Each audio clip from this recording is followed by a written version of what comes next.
नमस्कार छात्रों, मैं मंजुला बी जोगी, हिंदी शिक्षिका शरण बसवेश्वर उच्च माध्यमिक पाठशाला चित्रहड़ी। बच्चों कैसे हैं आप? सब मस्त है ना? ठीक। तो हम आज क्या करेंगे, 8वीं कक्षा का एक गद्य पाठ यानी 15वां गद्य पाठ को हम आज सीखेंगे। तो उस पाठ का नाम क्या है, हम सबसे पहले देखेंगे।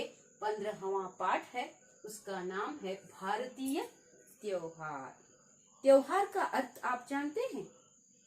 ठीक है, आप जानते हैं त्योहार का अर्थ है पर्व। पर्व यानी त्योहार, पर्व अंद्रू ಕೂಡ त्योहार ಅಂದ್ರೆ ಹಬ್ಬ ಅಂತ ನಾವು ಕರಿತೀವಿ। देखिए, हमारे भारत देश में बहुत सारे त्योहारों को हम मनाते हैं। उसमें राष्ट्रीय त्योहार भी हैं और हम घर में सभी एक एक गांव में या राज्य में ऐसे मनाने वाले त्योहार भी हैं। उसमें कौन कौन से हैं, उदाहरण के लिए आप बता सकते हैं? हाँ ठीक है, दिवाली है, दशहरा है और अलग अलग हम त्योहार मनाते हैं। हमारे कर्नाटक राज्य में तो बहुत सारे त्योहारों को हम मनाते हैं। रोज रोज एक एक तरह का त्योहार भी मना सकते हैं, क्योंकि अलग अलग जो पीढ़ी होती है और संप्रदाय जो होता है उसमें वो क्या करते हैं, अपने अपने तरीके से एक एक त्योहार मनाते हैं। हर हफ्ता यानी एक एक वार यानी मंगलवार, बुधवार, गुरुवार एक एक भगवान के नाम पर हम उसको आचरण करते हुए और उसमें अलग अलग तरह के का जो पकवान होता है वो सभी बनाते हुए खुशी हंसी से त्योहारों को मनाते हैं। ऐसे ही बहुत यानी साइड में यानी सारे इसमें जो मनाने वाले त्योहार हैं, बहुत सारे लोग उसे मनाते हैं। सिर्फ एक पीढ़ी के नहीं, समुदाय के नहीं, पंगड़ के जो नहीं, बल्कि क्या करते हैं, अलग अलग इसके रूप से भी हम सभी मिलकर मनाने वाले कुछ त्योहार हैं।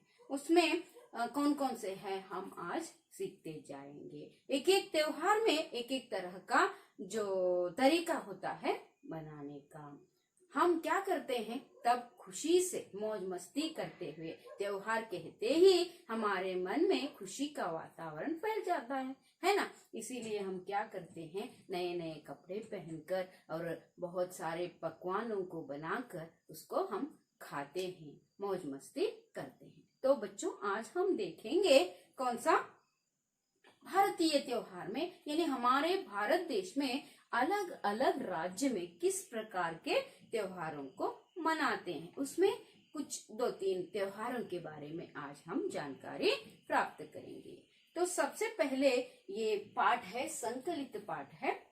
तो हम क्या कर सकते हैं, इसमें क्या उद्देश्य है, ये यहाँ बच्चे क्या सीख सकते हैं, छात्र आप क्या सीख सकते हैं, देखते जाएंगे। इस पाठ के द्वारा बच्चे भारतीय संस्कृति और आचार विचार से परिचित होते हैं, है ना। क्या करते हैं, हम त्योहार मनाते हैं, क्यों मनाते हैं, कैसे मनाते हैं, ऐसे ही क्यों मनाना है, ऐसा सभी सवाल हमारे मन में उठता है। इसीलिए अभी जो छात्र हैं, बच्चे हैं, उनको क्या सिखाना है, हमारे भारतीय संस्कृति इस प्रकार की है, ऐसे आचार विचार भी हो सकते हैं। ये आपको समझाने के लिए, सिखाने के लिए ये पाठ रखा गया है। तो देखते जाएंगे बच्चों, ठीक है। तो पहले मैं पाठ को पढ़ती हूँ। समस्त विश्व में भारत ही एक ऐसा देश है जहाँ पर्व एवं त्योहारों का सिलसिला वर्ष भर चलता रहता है। देखिए, हम क्या करते हैं, भारत देश में हमेशा के लिए रोज रोज एक त्योहार होता है। मैंने पहले ही कहा आप लोगों को किस प्रकार से हमारे भारत देश में त्योहारों को मनाते हैं। तो हम देखते जाएंगे ये ಸಿಲ್ಸಿಲಾ ಈ ರೀತಿಯ ಒಂದು ಕ್ರಮ ಯಾವ ರೀತಿ ಜರುಗುತ್ತೆ ಅಂದ್ರೆ ಹಬ್ಬಗಳ ಆಚರಣೆ ಯಾವಾಗ್ಲೂ ನಡೀತಾ ಇರುತ್ತೆ, ಹೇಗೆ ನೋಡ್ತಾ ಹೋಗೋಣ। भारतीय जनजीवन में इन धार्मिक उत्सवों और त्योहारों का महत्व है। मकर संक्रांति, बैसाखी, दशहरा, दिवाली, युगादि, ओणम, विशु, क्रिसमस, रमजान इत्यादि ऐसे ही त्योहार हैं। कुछ त्योहारों का परिचय इस पाठ में दिया जा रहा है। मैंने कहा ये मनाते हैं, इसका एक अलग ही महत्व होता है। चुपचाप खाना पकाकर खाने के लिए या नए नए कपड़े पहनने के लिए ही सिर्फ नहीं मनाते, एक एक त्योहार का भी एक एक महत्व है। तो इसीलिए बच्चों क्या क्या महत्व है, क्यों मनाते हैं और कौन कौन से त्योहार हैं, हम उनको देखते जाएंगे। देखिए मैंने कहा एक एक त्योहार। मकर संक्रांति आप सभी बनाते हैं, है ना? किस प्रकार क्या क्या घर में मनाते हैं आपको पता है। मैं पूछने से आप उत्तर दे सकते हैं, क्योंकि आपके घर में भी मकर संक्रांति यानी मकर संक्रामण ಅಂತ ನಾವು ಹೇಳ್ತೀವಿ, ಆ ಹಬ್ಬವನ್ನ ಆಚರಿಸ್ತೀರಾ। वैसे ही बैसाखी, दशहरा, दशहरा यानी दसरा ಹಬ್ಬ, ನಮ್ಮ ನಾಡ ಹಬ್ಬ ದಸರಾ ಅಂತ ಹೇಳ್ತೀವಿ ಅಲ್ವಾ। ಹಾಗೇನೆ ದಿವಾಲಿ, ಮತ್ತೆ ದಿವಾಳಿ ಅನ್ನಕ್ ಹೋಗ್ಬೇಡಿ, ದಿವಾಲಿ का अर्थ होता है ದೀಪಾವಳಿ। ದೀಪ, ಆವಳಿ ಅಂದ್ರೆ ಸಾಲು ಅಲ್ವಾ, ದೀಪಗಳ ಸಾಲಿನ ಅಂದ್ರೆ ಬೆಳಕಿನ ಹಬ್ಬ ಅಂತ ನಾವು ಕರಿತೀವಿ। ನೋಡಿ ಎಷ್ಟು ಚೆನ್ನಾಗಿ ಬೆಳಕಿನ ಹಬ್ಬ ಅನ್ನೋದು ಕೂಡ, ಆ ಬೆಳಕಿಗೂ ಕೂಡ ನಾವು ಒಂದು ಮಹತ್ವವನ್ನ ಕೊಟ್ಟು ನಾವು ಹಬ್ಬವನ್ನ ಆಚರಣೆ ಮಾಡ್ತೀವಿ। ಅಂತಹ ಒಂದು ವೈಶಿಷ್ಟ್ಯವನ್ನ ಹೊಂದಿರುವಂತ ಭಾರತ ದೇಶ, ಸಂಸ್ಕೃತಿ, ಸಂಪ್ರದಾಯ ನಮ್ಮದಾಗಿದೆ। ಅದನ್ನ ನಾವೇ ತಿಳ್ಕೊಳ್ಳದೆ ಇದ್ರೆ ಹೇಗೆ ಅಲ್ವಾ। ಇಸಿಲಿಯೇ ಹಮ್ ಅಭಿ ಜಾನೆಂಗೆ। ಯುಗಾದಿ, ಓಣಂ, ವಿಶು, ಕ್ರಿಸ್ಮಸ್, ರಂಜಾನ್ ಇತ್ಯಾದಿ ನಾವು ಬೇರೆ ಬೇರೆ ಧರ್ಮದ ಹಬ್ಬಗಳನ್ನು ನಾವು ನೋಡಬಹುದು। ಕ್ರಿಸ್ಮಸ್ ಇರ್ಬೋದು, ರಂಜಾನ್ ಇರ್ಬೋದು ಅಲ್ವಾ। ಈ ತರಹದ ಹಬ್ಬಗಳನ್ನ ಸರಿಸುಮಾರಾಗಿ ಎಲ್ಲರೂ ಆಚರಣೆಯನ್ನ ಮಾಡುವಂತಹ ಹಬ್ಬಗಳ ಬಗ್ಗೆ ಸ್ವಲ್ಪ ಪರಿಚಯವನ್ನ, ಅದರ ಮಹತ್ವವನ್ನ ನಾವು ತಿಳ್ಕೊಳ್ತಾ ಹೋಗೋಣ ಮಕ್ಕಳು। ಹಾಗಾದ್ರೆ कुछ त्योहारों का परिचय इस पाठ में दिया गया है। ಕೆಲವು ಹಬ್ಬಗಳ ಪರಿಚಯವನ್ನ ನಮಗೆ ಸಂಕ್ಷಿಪ್ತವಾಗಿ ಈ ಪಾಠ ಮಾಡಿಸುತ್ತೆ। तो सबसे पहले हम देखेंगे मकर संक्रांति। कौन सा है?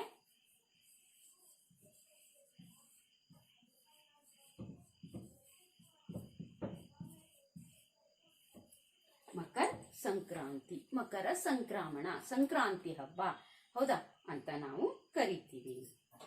ಹಾಗಾದ್ರೆ ಈ ಹಬ್ಬವನ್ನ ಯಾವ ರೀತಿ ಆಚರಣೆ ಮಾಡ್ತಾರೆ, किस प्रकार इस त्योहार को मनाते हैं, हम उसे देखते जाएंगे। मकर संक्रांति प्रतिवर्ष जनवरी महीने में पूरे भारत यानी विशेषतः दक्षिण भारत में मनाया जाता है। ये पॉइंट याद रखना है। क्या है? हम पूरे भारत में मनाते हैं, विशेषವಾಗಿ ಅಂದ್ರೆ विशेष तरह दक्षिण भारत में इस त्योहार को बहुत धूमधाम से यानी खुशी हंसी से बहुत अच्छे तरीके से इसे मनाते हैं। संक्रांति को फसल की कटाई का त्योहार भी कहा जाता है। मैंने एक एक ही पॉइंट कहा, उसको आप अभी लिखिए, नहीं तो बाद में पाठ के बाद आप जो मनन करते हैं तब भी ये पॉइंट्स बना सकते। ये पूरे भारत में मनाया जाता है, उसमें भी विशेष रूप से दक्षिण भारत में इस त्योहार को मनाते हैं। इस त्योहार को फसल कटाई का त्योहार, फसल कटाई ಅಂತ ಹೇಳಿದ್ರೆ ಬೆಳೆ ಕಟಾವಿನ, ಫಸಲು ಕಟಾವಿನ ಹಬ್ಬ, ಸುಗ್ಗಿ ಹಬ್ಬ ಅಂತ ಕೂಡ ನಾವು ಇಲ್ಲಿ ಹೇಳ್ಬಹುದು। ಫಸಲು ಅಂದ್ರೆ ಬೆಳೆ, ಕಟಾಯಿ ಅಂದ್ರೆ ಕಟ್ ಮಾಡೋದು ಅಂದ್ರೆ ಬೆಳೆಯ ಕಟಾವಿನ ಹಬ್ಬ ಅಂತ ಕೂಡ ನಾವು ಇದನ್ನ ಕರಿತೀವಿ। इस त्योहार को घर घर में ಸುಖ ಸಂಪತ್ತಿ ಕೆ ಸಂಕೇತ ಕೆ ರೂಪ में ನೋಡಿ ಎಂತ ಸುಂದರವಾದ ಒಂದು ಸಾಲನ್ನ ನಾವು ನೋಡ್ತೀವಿ। ಒಂದು ಹಬ್ಬನ ಯಾಕೆ ಆಚರಿಸ್ತೀವಿ ಅಂದ್ರೆ ಸುಖ ಸಂಪತ್ತು ಎಲ್ಲರಿಗೂ ಸಂತೋಷ ಸಿಗ್ಲಿ ಅನ್ನುವ ಸಂಕೇತದ ರೂಪವಾಗಿ ಈ ಹಬ್ಬವನ್ನ ಆಚರಿಸ್ತೇವೆ। युगों से ऐसा माना जा रहा है कि इसी दिन से ಅಂದ್ರೆ ಯುಗ ಯುಗಗಳಿಂದ ಒಂದು ಮಾತನ್ನ ನಾವು ನಂಬ್ಕೊಂತಾ ಬಂದಿದೀವಿ। ಏನಪ್ಪಾ ಅಂದ್ರೆ ಉತ್ತರಾಯಣ ಪುಣ್ಯಕಾಲ ಪ್ರಾರಂಭ ಹೋತಾ ಹೇ। ಈ ಹಬ್ಬದ ದಿನದಿಂದಲೇ ಏನಾಗುತ್ತೆ, ಉತ್ತರಾಯಣ ಪುಣ್ಯಕಾಲ ಪ್ರಾರಂಭವಾಗುತ್ತೆ ಅಂತ ನಾವು ಕೇಳ್ತೀವಿ। ಇಸ್ ದಿನ್ ಸೂರ್ಯ, ಹಾಗಾದ್ರೆ ಈ ಉತ್ತರಾಯಣ ಪುಣ್ಯಕಾಲ ಅಂದ್ರೆ ಏನು? इसके बारे में हम अभी जानेंगे। इस दिन सूर्य मकर राशि में प्रवेश करता है। ಏನ್ ಮಾಡ್ತಾನೆ? ಸೂರ್ಯ ಮಕರ ರಾಶಿಯಲ್ಲಿ ಪ್ರವೇಶವನ್ನ ಮಾಡ್ತಾನೆ. ಅದಕ್ಕೆ ನಾವು ಉತ್ತರಾಯಣ पुण्यकाल ಅಂತ ಕೂಡ ಕರಿತೀವಿ.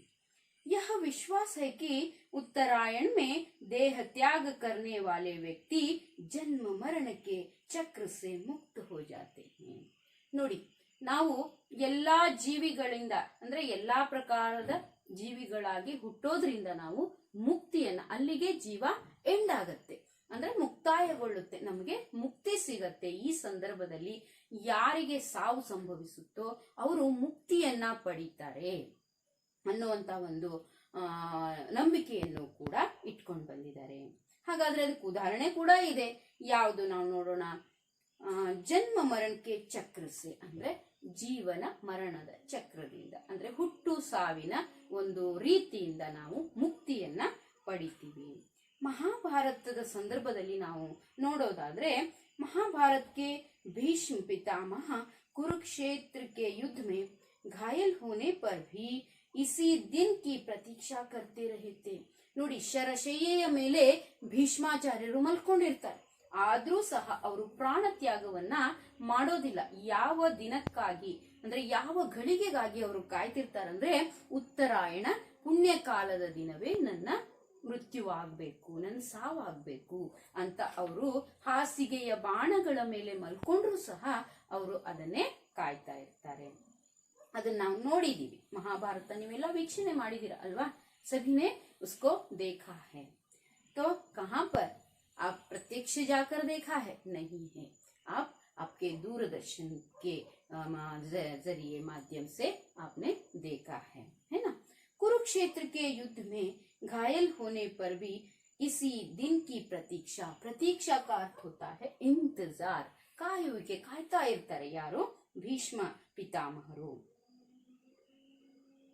और सूर्य के मकर राशि में प्रवेश करते ही उन्होंने अंतिम सांस ली. ಕೊನೆಯ ಉಸಿರು. सांस का अर्थ होता है ಉಸಿರು. ಅಂತಿಮ ಅಂದ್ರೆ ಕೊನೆಯ ಉಸಿರನ್ನ ತಗೊಳ್ತಾರೆ.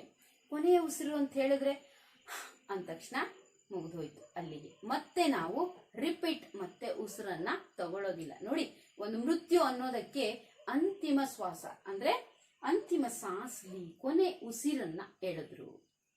ಎಂಡ್, ಅಲ್ಲಿಗೆ ಏನಾಯ್ತು? ಮುಕ್ತಾಯ ಆಯ್ತು ಅಂದ್ರೆ ಸಾವು ಸಂಭವಿಸಿತು, ಮೃತ್ಯು ಆಯ್ತು ಅನ್ನೋದಕ್ಕೆ ಕೊನೆಯುಸಿರೆಳೆಯುವುದು ಅನ್ನುವಂತ ಒಂದು ಶಬ್ದವನ್ನು ಸಹ ನಾವಿಲ್ಲಿ ಬಳಕೆ ಮಾಡ್ತೀವಿ. ನಮ್ಮ ಕನ್ನಡದಲ್ಲಂತೂ ತುಂಬಾ ರೀತಿಯ ಶಬ್ದಗಳ ಬಳಕೆಗಳನ್ನ ನಾವು ನೋಡ್ತೀವಿ. ದೈವಾಧೀನರಾದ್ರು, ಕೈಲಾಸವಾಸಿಯಾದ್ರು, ಪ್ರಾಣತ್ಯಾಗ ಮಾಡಿದ್ರು, ಕೊನೆಯುಸಿರೆಳೆದ್ರು, ಸಾವಾಯ್ತು, ಸತ್ತು ಹೋದ್ರು, ಮರಣ ಹೊಂದಿದ್ರು ಅಲ್ವಾ?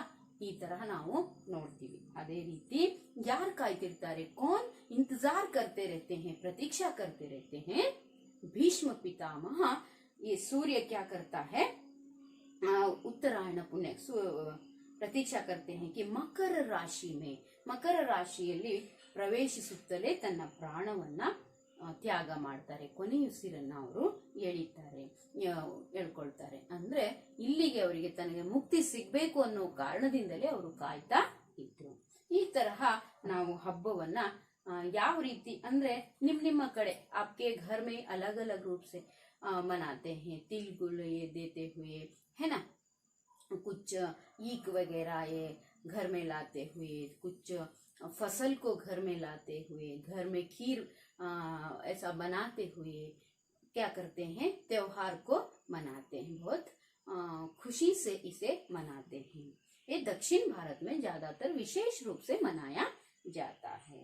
आपने अभी समझा कौन सा? मकर संक्रांति के बारे में आपने जाना. तो दूसरा त्योहार है बैसाखी.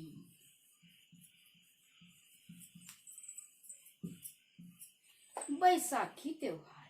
तो बैसाखी त्योहार कहाँ पर मनाया जाता है? कर्नाटक में मनाया जाता है या अलग अलग राज्य में मनाया जाता है, उसे हम देखेंगे. आप उसे देख सकते हैं. यहाँ पर एक चित्र भी है. आप अलग अलग YouTube में जाकर वीडियो बैसाखी के कुछ अलग अलग वीडियो चित्र आप खोल कर देखते हैं तो आपको समझ में आ जाता है.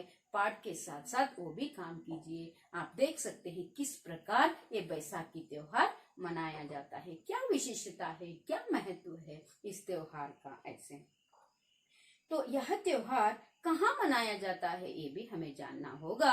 ये त्योहार मनाया जाता है पंजाब में। कहाँ मनाते हैं? पंजाब में। पंजाब में विशेष रूप से इस त्योहार को पंजाब राज्य में मनाया जाता है। पंजाबी इसे नए साल का प्रारंभ मानते हैं। हम कैसे मकर संक्रांति को क्या कहते हैं? फसल कटाई का त्योहार कहते हैं, वैसे ही ये बैसाखी को सुग्गी हब्बा इस रूप में ये भी पंजाब में मनाया जाता है। इसीलिए वो बोलते हैं नए साल का आरंभ, ಹೊಸ ವರ್ಷದ ಪ್ರಾರಂಭ ಅಂತ ಕೂಡ ಇದನ್ನ ಕರೀತಾರೆ।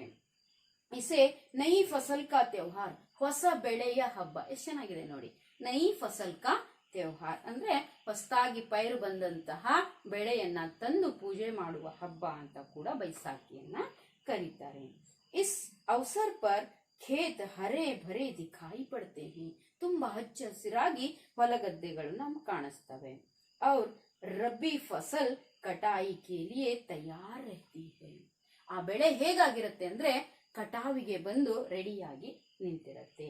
इस कारण गांवों के किसान खुशी और उमंग से भर जाते हैं, इसीलिए इस पर्व को उत्सव के रूप में मनाते हैं। इस त्योहार के दिन सब मिलकर ओजपूर्ण भंगड़ा और गिद्दा नृत्य करते हैं। क्या है इस त्योहार को हम देखते हैं। देखो अभी नई फसल आती है तो उस किसान के चेहरे पर एक बहुत रौनक सी मुस्कान आ जाती है, क्योंकि बहुत परिश्रम करके उन्होंने फसल को उगाया होता है, इसीलिए वो ठीक से उसके घर में अब ला सकता है। ये खुशी के लिए उसके चेहरे पर हम मुस्कान या हंसी देख सकते हैं। इसको ये क्या करते हैं, पंजाब में एक उत्सव के रूप में इस त्योहार को मनाते हैं। ಹೊಸ ಬೆಳೆ ಬಂತಪ್ಪ, ಇಷ್ಟೆಲ್ಲ ಕಷ್ಟಪಟ್ಟು ನಾವು ಉಳಿಸಿ ಮಾಡಿದ್ದಕ್ಕೆ ಇಂಥ ಫಸಲು ಬಂತು, ಬೆಳೆ ಬಂತು ಅಂತ ಸಂಭ್ರಮದಿಂದ ಈ ಹಬ್ಬವನ್ನ ಆಚರಣೆ ಮಾಡ್ತಾರೆ। ಹಾಗಾಗಿ ಹೊಸ ಬೆಳೆಯ ಹಬ್ಬ ಅಂತ ಕೂಡ ಇದನ್ನ ಕರೀತಾರೆ। इस कारण गांवों के किसान खुशी और उमंग से, ಈ ಕಾರಣದಿಂದಲೇ ಹಳ್ಳಿಯ ರೈತರು ಏನ್ ಮಾಡ್ತಾರೆ, ಕಿಸಾನ್ ಅಂದ್ರೆ ರೈತರು ಏನ್ ಮಾಡ್ತಾರಪ್ಪ ಅಂತ ಹೇಳಿದ್ರೆ ಉಲ್ಲಾಸ, ಉಮಂಗ್ ಅಂದ್ರೆ ಉತ್ಸಾಹ, ಉಲ್ಲಾಸದಿಂದ ಮತ್ತು ಖುಷಿಯಿಂದ ಈ ಹಬ್ಬವನ್ನ ಆಚರಿಸ್ತಾರೆ। इसलिए इस पर्व को उत्सव के रूप में मनाते हैं। इस त्योहार के दिन सब मिलकर ओजपूर्ण भंगड़ा और गिद्दा नृत्य करते हैं। ನೀವು ಹೊಡೆದ್ ನೋಡಿ ಏನಪ್ಪಾ ಯೂಟ್ಯೂಬ್ ಅಲ್ಲಿ ಭಂಗಡಾ ನೃತ್ಯ ಹೇಗ್ ಮಾಡ್ತಾರೆ, ಗಿದ್ದಾ ನೃತ್ಯ ಹೇಗ್ ಮಾಡ್ತಾರೆ ಅದನ್ನ ನೋಡಿದ್ರೆ ಗೊತ್ತಾಗತ್ತೆ, ಎಸ್ ಬೈಸಾಖಿಯಲ್ಲಿ ಇದೇ ನೃತ್ಯವನ್ನೇ ಮಾಡ್ತಾರೆ ಅಂತ। ಹಾಗೆ ನೃತ್ಯವನ್ನ ಮಾಡ್ತಾ ಕುಣಿತಾ ಈ ಹಬ್ಬದ ಸಂಭ್ರಮಾಚರಣೆಯಲ್ಲಿ ಅವರು ಪಾಲ್ಗೊಳ್ತಾರೆ। इस दिन सभी लोग परंपरागत वस्त्र पहनते हैं। ಅವರದೇ ಆದಂತ ಒಂದು ಪಂಜಾಬಿ ಜನರ ನೋಡಿರ್ತೀರ ನೀವು, ಪೇಟ ಕಟ್ಟಿರ್ತಾರೆ, ಜುಬ್ಬ ಹಾಕಿರ್ತಾರೆ, ಧೋತಿ ಹಾಕೊಂಡಿರ್ತಾರೆ, ಅದನ್ನೆಲ್ಲ ಕಟ್ಕೊಂಡು ಒಂದ್ ಮೇಲೆ ಕೋಟ್ ಕೂಡ ಹಾಕೊಂಡಿರ್ತಾರೆ, ಬಲ್ಲೆ ಬಲ್ಲೆ ಅಂತ ನೀವು ನೃತ್ಯ ಮಾಡೋದನ್ನ ನೋಡಿರ್ತೀರ। ಆ ತರಹದ ಸಾಂಪ್ರದಾಯಿಕ ಉಡುಗೆ ತೊಡುಗೆಗಳನ್ನ ತೊಟ್ಟು ಸಂಭ್ರಮದಿಂದ ಭಂಗಡಾ ನೃತ್ಯವನ್ನ ಮಾಡ್ತಾ ಇವರು ಹಬ್ಬದ ಆಚರಣೆ ಮಾಡ್ತಾರೆ। ಜೊತೆಗೆ ಇವ್ರು ಏನ್ ಊಟ ಮಾಡ್ತಾರೆ, ಹಬ್ಬದಲ್ಲಿ ಏನ್ ಅಡಿಗೆ ಮಾಡ್ತಾರೆ ವಿಶೇಷವಾಗಿ ಅಂದ್ರೆ ತಾಜೆ ಗೇಹೂ ಕೆ ಆಟೆ ಕಿ ರೋಟಿ, ಅಂದ್ರೆ ಹೊಸದಾಗಿ ಬಂದಂತ ಪೈರಿನ ಗೇಹೂ ಅಂದ್ರೆ ಗೋಧಿಯ ಹಿಟ್ಟಿನ ರೊಟ್ಟಿ ಅಂದ್ರೆ ಚಪಾತಿಯನ್ನ ಮಾಡ್ತಾರೆ। ಅದರ ಮೇಲೆ ದೇಸಿ ಘೀ ಔರ್ ಗುಡ್ ಖಾತೆ ಹ್ಮ್, ಅದರ ಮೇಲೆ ಮನೆಯಲ್ಲೇ ತಯಾರಿ ಮಾಡಿದಂತಹ ಅವರೇ ಸ್ವತಃ ರೆಡಿ ಮಾಡಿದಂತ ತುಪ್ಪವನ್ನ, ಘೀ ಕಾರ್ತ್ ಹೋತಾ ಹೈ ತುಪ್ಪ, ಅದನ್ನ ಹಾಕೊಂಡು ಎಷ್ಟು ಚೆನ್ನಾಗಿರ್ಬೋದು, ಬಾಯಲ್ಲಿ ನೀರು ಬರುತ್ತೆ ಅಲ್ವಾ। ರೊಟ್ಟಿ ಅಂದ್ರೆ ಬಿಸಿ ಬಿಸಿಯಾದ ಚಪಾತಿಯ ಮೇಲೆ ನೀವು ತುಪ್ಪವನ್ನ ಇಟ್ಕೊಂಡು ಅದರ ಜೊತೆಗೆ ಬೆಲ್ಲನೋ ಅಥವಾ ಸಕ್ಕರೆನೋ ಇಟ್ಕೊಂಡು ತಿಂತಾ ಇದ್ರೆ ಸ್ವೀಟ್ ಇಷ್ಟ ಪಡೋರಿಗೆ ತುಂಬಾ ಖುಷಿ ಆಗತ್ತೆ।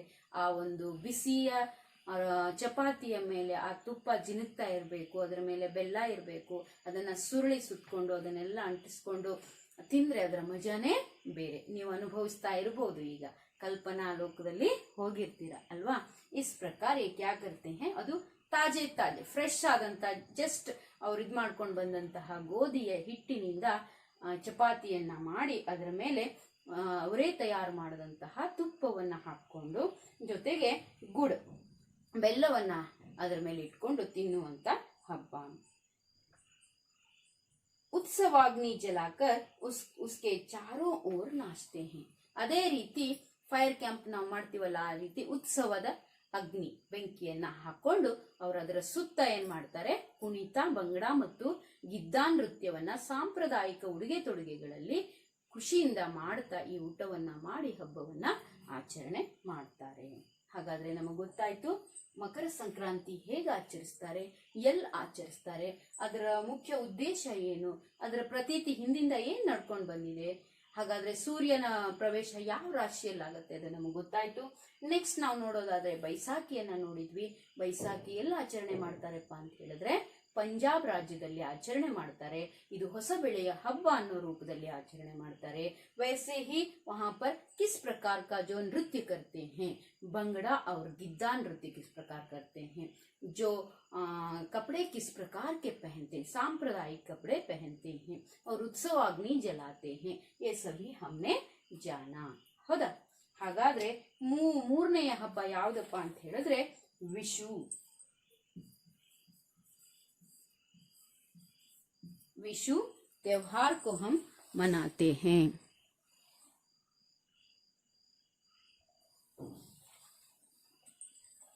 तो विशु त्योहार को हम किस प्रकार मनाते हैं देखते जाएंगे. कहाँ पर मनाते हैं ये भी हम जानेंगे.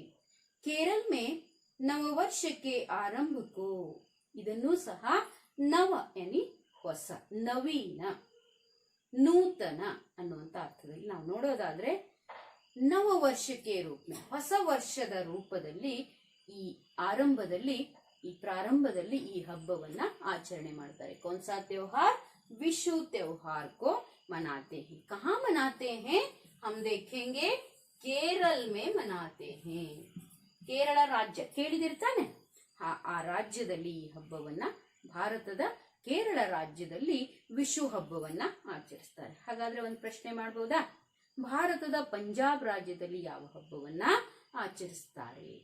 ಎಸ್, ಭಾರತದ ಪಂಜಾಬ್ ರಾಜ್ಯದಲ್ಲಿ ಬೈಸಾಖಿ ಹಬ್ಬವನ್ನ ಆಚರಿಸ್ತಾರೆ. मकर संक्रांति विशेषವಾಗಿ ಎಲ್ಲ ಆಚರಣೆ ಮಾಡ್ತಾರೆ. विशेष रूप में कहाँ मनाया जाता है? भारत में, दक्षिण भारत में मनाया जाता है. ಈ ತರ ಚಿಕ್ಕ ಚಿಕ್ಕ ಪ್ರಶ್ನೆಗಳನ್ನ ನೀವು ನೆನಪಲ್ಲಿ ಇಟ್ಕೋಬೇಕು. ಅದರ ವಿಶೇಷತೆಯನ್ನ ಸಹ ನಿಮ್ಮ ಗಮನದಲ್ಲಿ ತಂದ್ಕೋಬೇಕು. ಹಾಗಾದ್ರೆ ನವ ವರ್ಷದ ಆರಂಭದ ರೂಪದಲ್ಲಿ ಈ ವಿಷು ಹಬ್ಬವನ್ನ, ಮತ್ತು ವಿಷ ಅಂತ ಬರ್ಕೊಂಡಿರಿ, ಹಬ್ಬದ ಹೆಸರೇನು ವಿಷು त्योहार, ವಿಷು ಹಬ್ಬವನ್ನ ಆಚರಿಸ್ತಾರೆ. विशु कानो अर्थात शुभ दृश्य के अवलोकन की प्रथा इस नववर्ष के उत्सव का महत्वपूर्ण अंग होती है. ನೋಡಿ ಎಷ್ಟು ಚೆನ್ನಾಗಿದೆ, ಒಂದೊಂದು ಉದ್ದೇಶ ಇಟ್ಕೊಂಡು, ಮಹತ್ವ ಇಟ್ಕೊಂಡು ಹಬ್ಬವನ್ನ ಆಚರಣೆ ಮಾಡ್ತಾರೆ ಅಂತ ಹೇಳಿದೆ ಏನ. तो कौन से महत्व को देखकर इस त्योहार को मनाते हैं हम देखते जाते हैं. तो विशु कानो इसका अर्थ होता है, याद रखिए, ಶುಭ ದೃಶ್ಯ.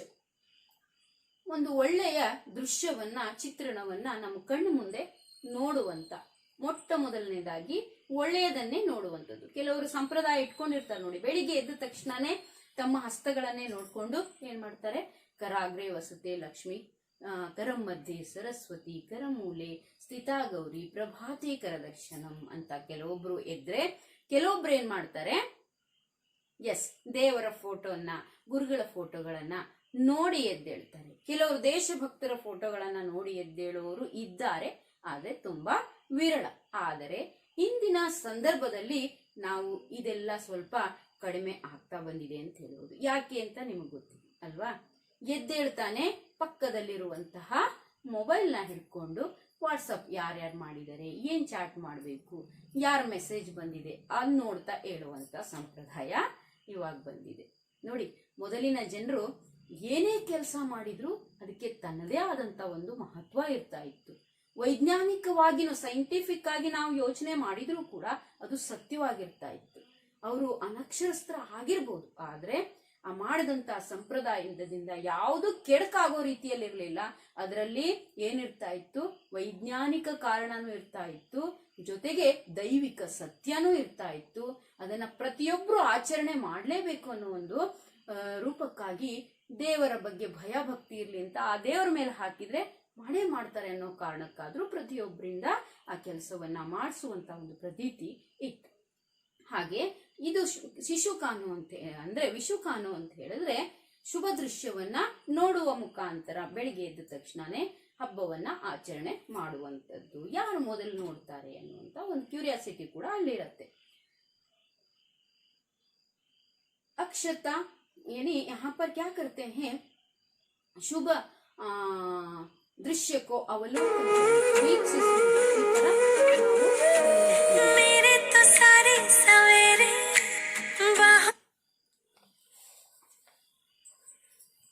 उसके बाद हम यहाँ पर क्या कर सकते हैं, नव वर्ष के उत्सव का महत्वपूर्ण अंग होता है. यानी ಯಾವ್ಯಾವುದು ವಸ್ತುವನ್ನ ಅವಲೋಕನ ಮಾಡ್ತಾರೆ, ಶುಭ ವಸ್ತುಗಳು ಯಾವುದು, ಅಕ್ಷತ, ನಯೇ ವಸ್ತ್ರ, तांबूल पत्र, सुपारी, दर्पण, फूल, सिक्का आदि समृद्धि के सूचक पदार्थों को कांसे के बर्तन में रखा जाता है और जिसे कनी कहते हैं. ಹಾಗಾದ್ರೆ ಒಂದು ತಟ್ಟೆಯಲ್ಲಿ ಕಂಚಿನ ಬಟ್ಲಲ್ಲಿ ಇಡ್ತಾರೆ. ಏನಪ್ಪಾ ಅಂತ ಹೇಳಿದ್ರೆ ಅಕ್ಷತೆ ಕಾಳನ್ನ ನಾವು ನೋಡ್ತೀವಿ, ನಾವು ಕೂಡ ಅದನ್ನ ಬಳಕೆ ಮಾಡ್ತೀವಿ. ನಯೇ ವಸ್ತ್ರ, ಹೊಸ ಬಟ್ಟೆಯನ್ನ, ತಾಂಬೂಲ, ವೀಳ್ಯದೆಲೆ ಅಡಿಕೆಯನ್ನ, ಹಾಗೆ ತಾಂಬೂಲ ಪತ್ರ ಅಂದ್ರೆ ವೀಳ್ಯದೆಲೆ, ಸುಪಾರಿ ಅಂದ್ರೆ ಅಡಿಕೆಯನ್ನ, ದರ್ಪಣ್ ಮಿರರ್ ಕನ್ನಡಿಯನ್ನ, ಫೂಲ್ ಅಂದ್ರೆ ಹೂಗಳನ್ನ, ಸಿಕ್ಕಾ ಕಾಯಿನ್ಸ್ ಚಿಲ್ಲರೆ ಹಣವನ್ನ ಅಥವಾ ದುಡ್ಡನ್ನ ಏನ್ ಮಾಡ್ತಾರೆ, ಆದಿ ಸಮೃದ್ಧಿಯ ಸಂಕೇತದ ವಸ್ತುಗಳನ್ನ ಒಂದು ತಟ್ಟೆಯಲ್ಲಿ ಇಟ್ಟು ಅದನ್ನ ರೆಡಿ ಮಾಡಿ ಯಾರು ಅದನ್ನ ಮೊದಲು ನೋಡ್ತಾರೋ ಅವರಿಗೆ ಅದಕ್ಕೇನಂತಾರೆ ವಿಶುಕಾನು ಅಂತ ಹೇಳಿ ಕರೀತಾರೆ. ಅವರ ದಿನ ಅವರ ಜೀವನ ಒಂದು ಖುಷಿಯ ರೂಪದಲ್ಲಿ ಇಡೀ ವರ್ಷ ಇರುತ್ತೆ ಅನ್ನುವಂತ ನಂಬಿಕೆಯಿಂದ ನಾನ್ ಮೊದಲು ನೋಡ್ಬೇಕು ಅನ್ನುವಂತ ನಿಟ್ಟಿನಲ್ಲಿ ಇಟ್ಟು ಅದನ್ನ ಪೂಜೆ ಮಾಡಿ ಬೆಳಿಗ್ಗೆ ಎದ್ದು ನೋಡುವಂತ ಸಂಪ್ರದಾಯ. परिवार की सबसे बड़ी सदस्य कनी की व्यवस्था विशु की पूर्व रात ही करती है. ಮನೆಯಲ್ಲಿರುವಂತ ಹಿರಿಯ ಹೆಣ್ಮಗಳು ಅಂದ್ರೆ ತಾಯಿ ಅಂತ ಅನ್ಕೊಳ್ಬಹುದು ಅಥವಾ ಅಜ್ಜಿ ಇದ್ರೆ ಅಜ್ಜಿ, ಅವ್ರೇನ್ ಮಾಡ್ತಾರೆ, ಈ ಎಲ್ಲ ವಸ್ತುಗಳನ್ನ ತಟ್ಟೆಯಲ್ಲಿಟ್ಟು ರೆಡಿ ಮಾಡಿ ದೇವರ ಮನೆಯಲ್ಲಿ ಇದನ್ನ ಜೋಡಿಸಿ ಇಡ್ತಾರೆ. ಆಮೇಲೆ केरल के लोगों का विश्वास है कि विशु के दिन जो सबसे पहले इसे देखता है उसके लिए नव वर्ष मंगलकारी हो जाता है. ಯಾರು ಇದನ್ನ ಮೊಟ್ಟ ಮೊದಲು ಎದ್ದು ನೋಡ್ತಾರೋ ಅವರ ಇಡೀ ವರ್ಷ ಮಂಗಲಮಯವಾಗಿರುತ್ತೆ, ಚೆನ್ನಾಗಿರುತ್ತೆ ಅನ್ನುವಂತ ನಂಬಿಕೆ ಕೇರಳದ ಜನರಲ್ಲಿ ಇದೆ. ನಾವು ಈ ರೀತಿಯ 3 ಹಬ್ಬಗಳ ಆಚರಣೆಯನ್ನ ಹೇಗ್ ಮಾಡ್ತಾರೆ ಅಂತ ಸಂಕ್ಷಿಪ್ತವಾಗಿ ತಿಳ್ಕೊಂಡಿದ್ದೀವಿ ಮಕ್ಕಳು ಅಲ್ವಾ. ಹಾಗಾಗಿ ತಾವೇನ್ ಮಾಡಬೇಕು, ಈ ಎಲ್ಲ ಪಾಠಗಳ ನಾನು ಮಾಡಿದಂಥ ಪಾಠದ ಮಧ್ಯ ಬರುವಂತಹ ಪ್ರಶ್ನೆಗಳನ್ನ ಏನ್ ಮಾಡಬೇಕು, ನೀವು ಅದನ್ನ ನೋಡ್ತಾ ಹೋಗ್ಬೇಕು. ಜೊತೆಗೆ ಅದರಲ್ಲಿ ಬರುವಂತ ಒಂದು ವಾಕ್ಯದ ಪ್ರಶ್ನೆಗಳಾಗಿರ್ಬೋದು ಅದನ್ನೆಲ್ಲ ಕಲಿತಾ ಹೋಗ್ಬೇಕು. ನೆಕ್ಸ್ಟ್ ಇನ್ನೂ ಒಂದು ಹಬ್ಬ ನಾವು ನೋಡೋದಾದ್ರೆ ಯಾವ ಹಬ್ಬ, ಕ್ರಿಸ್ಮಸ್ ಹಬ್ಬವನ್ನ ನೋಡೋಣ. ಹಾಗಾದ್ರೆ ಕ್ರಿಸ್ಮಸ್ ಯಾರು ಆಚರಣೆ ಮಾಡ್ತಾರೆ ನಿಮ್ಗೆಲ್ಲ ಗೊತ್ತಿದೆ. ಕ್ರೈಸ್ತ ಸಮುದಾಯದ ಜನರು ಇದನ್ನ ಆಚರಣೆ ಮಾಡ್ತಾರೆ. ಈಗಿನ ಸಂದರ್ಭದಲ್ಲಿ ನೋಡೋದಾದ್ರೆ ಕೆಲವೊಂದು ಹಿಂದೂಗಳು ಸಹ ಅದಕ್ಕೆ ಕನ್ವರ್ಟ್ ಆಗ್ಬಿಟ್ಟಿದ್ದಾರೆ, ಅವರು ಸಹ ಮಾಡ್ತಾರೆ. ಕೆಲವೊಬ್ರು ಅವರಷ್ಟೇ ಮಾಡ್ಬೇಕಾ, ನಾವು ಆ ಹಬ್ಬದ ಆಚರಣೆ ಯಾಕೆ ಮಾಡಬಾರ್ದು ಅನ್ನೋ ನಿಟ್ಟಿನಲ್ಲಿ ನಮ್ಮ ಭಾರತೀಯರ ಒಂದು ವಿಶಾಲ ಗುಣ. ಹಾಗಾಗಿ ಏನ್ ಮಾಡ್ತಾರೆ, ಆ ಕ್ರೈಸ್ತ ಸಮುದಾಯದ ಒಟ್ಟುಗೂಡಿ ಅವರ ಜೊತೆಗೆ ಇವರು ಸಹ ಸೇರ್ಕೊಂಡು ಹಬ್ಬವನ್ನ ಮಾಡುವಂತ ಪ್ರತೀತಿ ನಾವು ನೋಡ್ತೀವಿ. ಹಾಗಾದ್ರೆ ಆ ಕ್ರಿಸ್ಮಸ್ ಅಲ್ಲಿ ಏನ್ ಮಾಡ್ತಾರೆ ಪೂರ್ತಿ ದಿನ ನೋಡೋಣ. पूरे विश्व में ईसाई संप्रदाय द्वारा क्रिसमस त्योहार बड़ी धूमधाम से मनाया जाता है. ತುಂಬಾ ವಿಜೃಂಭಣೆಯಿಂದ ಈ ಹಬ್ಬವನ್ನ ಯಾರು, ಇಸಾಯಿ ಕ್ರೈಸ್ತ ಸಮುದಾಯದವರು ಆಚರಿಸ್ತಾರೆ. ಹರ್ ಸಾಲ್ ಏನಾಗುತ್ತೆ, हर साल 25 दिसंबर को इस त्योहार पर ಗಿರ್ಜಾಘರ್ ಜಾಕರ್, ಗಿರ್ಜಾಘರ್ ಅಂದ್ರೆ ಚರ್ಚ್ಗೆ ಹೋಗಿ ಈ ಹಬ್ಬವನ್ನ ಡಿಸೆಂಬರ್ 25ಕ್ಕೆ ಎಲ್ಲರೂ ಹೋಗಿ ಅಲ್ಲಿ सामूहिक प्रार्थना में भाग लेते हैं। इस अवसर पर गाए जाने वाले गीतों को क्रिसमस कैरल्स कहते हैं। ಎಲ್ಲ ಜನರು ಏನ್ ಮಾಡ್ತಾರೆ, ಕ್ರೈಸ್ತ ಸಮುದಾಯದವರು ಅವ್ರದೇ ಆದಂತ ಮಂದಿರ ಅಂದ್ರೆ ಚರ್ಚ್ಗೆ ಹೋಗಿ ಸಾಮೂಹಿಕವಾಗಿ ಪ್ರತಿಯೊಬ್ರು ಪ್ರಾರ್ಥನೆಯನ್ನ ಸಲ್ಲಿಸ್ತಾ ಹಾಡನ್ನ ಹೇಳ್ತಾರೆ. ಅದಕ್ಕೆ ಏನಂತ ಕರೀತಾರಪ್ಪ ಅಂದ್ರೆ ಕ್ರಿಸ್ಮಸ್ ಕ್ಯಾರಲ್ಸ್ ಅಂತ ಕೂಡ ಕರೀತಾರೆ. ಇದನ್ನ ನೆನ್ಪಿಟ್ಕೊಳ್ಳಿ, ಒಂದು ವಾಕ್ಯದಲ್ಲಿ ಪ್ರಶ್ನೆ ಕೂಡ ಬರುತ್ತೆ. बर्फीली सर्दियों में भी हरे भरे रहने वाले क्रिसमस पेड़ को इस अवसर पर सजाया जाता है। एक बार महारानी विक्टोरिया के पति राजकुमार एल्बर्ट ने अपने महल विंडसर कासल में कैंडल्स गणना फल और छोटे तोहफों से एक बहुत बड़े क्रिसमस ट्री को सजाया था। तब से यह ಪರಂಪರಾ ಚಲ್ ಪಡಿ ಅಂದ್ರೆ ಎಲ್ಲಿಂದ ಯಾರು ಇದನ್ನ ಆಚರಣೆಯನ್ನ ಪ್ರಾರಂಭ ಮಾಡಿದ್ರು ಅನ್ನೋದಕ್ಕೆ ಒಂದು ಸಣ್ಣ ಕಥೆಯನ್ನ ನಾವು ನೋಡಬಹುದು.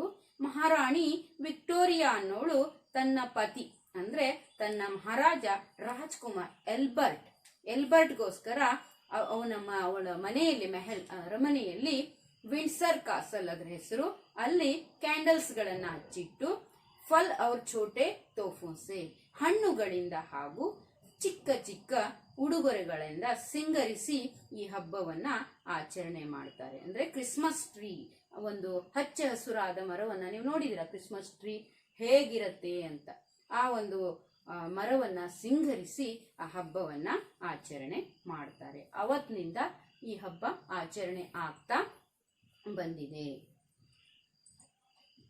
ಹಾಗಾದ್ರೆ ನಾವು ನೋಡೋದಾದ್ರೆ ಈ ಹಬ್ಬ ಹೇಗ್ ಮಾಡ್ತಾರೆ, ಯಾರಿಂದ ಪ್ರಾರಂಭವಾಯಿತು ಅಂತ ನೋಡಿದೀವಿ. ಇನ್ನೊಂದು ಹಬ್ಬ ನಾವು ನೋಡೋದಾದ್ರೆ ರಂಜಾನ್ ಹಬ್ಬವನ್ನ ಹೇಗೆ ಆಚರಿಸ್ತಾರಪ್ಪ ಅಂದ್ರೆ मुसलमानों का पवित्र त्योहार है। रमजान के महीने में मुसलमान 30 दिन का रोजा रखते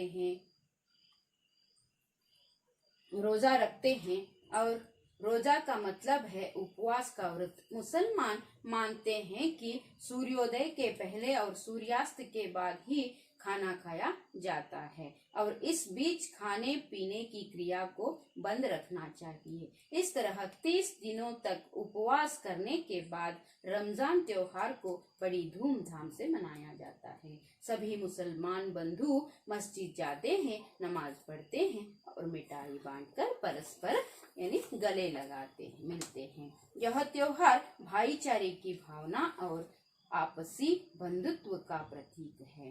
भारत में मनाए जाने वाले ये सभी त्योहार हर्ष और उल्लास, सुख और आनंद के पर्व हैं। इनको हम अपने देश की संस्कृति धरोहर कर सकते हैं इनसे, है ना। ನಾವು ನೋಡ್ತೀವಿ ರಂಜಾನ್ ಅಲ್ಲಿ ಏನ್ ಮಾಡ್ತಾರೆ, ಒಂದು ತಿಂಗಳು ಉಪವಾಸವನ್ನ ಇರ್ತಾರೆ. ಸೂರ್ಯೋದಯದ ಮುಂಚೆ ಎದ್ದು ಬಿಟ್ಟು ಅವರು ಅಡಿಗೆಯನ್ನ ಮಾಡಿಕೊಂಡು ಊಟ ಮಾಡಿ ಮತ್ತೆ ಅವರು ನೀರು ಸಹ ಮುಟ್ಟೋದಿಲ್ಲ, ಉಗುಳು ಸಹ ನುಂಗೋದಿಲ್ಲ. ನೆಕ್ಸ್ಟ್ ಮತ್ತೆ ಸೂರ್ಯಾಸ್ತ ಆದ್ಮೇಲೆ ಅವರು ಅಡಿಗೆಯನ್ನ ಮಾಡಿ ಊಟ ಮಾಡ್ತಾರೆ. ಈ ತರ 30 ದಿನ ಮಾಡಿ ಕೊನೆಯ ದಿನ ಏನ್ ಮಾಡ್ತಾರೆ, ತಿಂಗಳ ಕೊನೆಯ ದಿನ ಈ ಹಬ್ಬವನ್ನ ಸಂಭ್ರಮಾಚರಣೆಯಲ್ಲಿ ಆಚರಿಸ್ತಾರೆ. ಇದು ಸಹೋದರತೆಯ ಸಂಕೇತದ ರೂಪದಲ್ಲೂ ಈ ಹಬ್ಬವನ್ನ ಆಚರಿಸ್ತಾರೆ. ಇಂಥ ಒಂದು ಮಹತ್ವಪೂರ್ಣ ಸಂಗತಿಯನ್ನ ಸಂಸ್ಕೃತಿಯನ್ನ ಹೊಂದಿದಂತ ಭಾರತ ದೇಶ ನಮ್ದು. ಅಂತಹ ಭಾರತ ದೇಶದ ಬಗ್ಗೆ ನಾವು ಮಹತ್ವದ ಬಗ್ಗೆ ಹಬ್ಬಗಳ ಬಗ್ಗೆ ತಿಳ್ಕೊಂಡ್ವಿ ಮಕ್ಕಳೇ. ಪಾಠ ಅರ್ಥ ಆಗಿದೆ ಅಂತ ಅನ್ಕೊಳ್ತೀನಿ. ಪ್ರಶ್ನೆ ಉತ್ತರಗಳನ್ನ ಪ್ರಯತ್ನಿಸಿ ನೆಕ್ಸ್ಟ್ ಅಧ್ಯಾಯದಲ್ಲಿ ನಾವು ಅಭ್ಯಾಸ ಭಾಗವನ್ನ ನೋಡೋಣ. ಧನ್ಯವಾದಗಳು.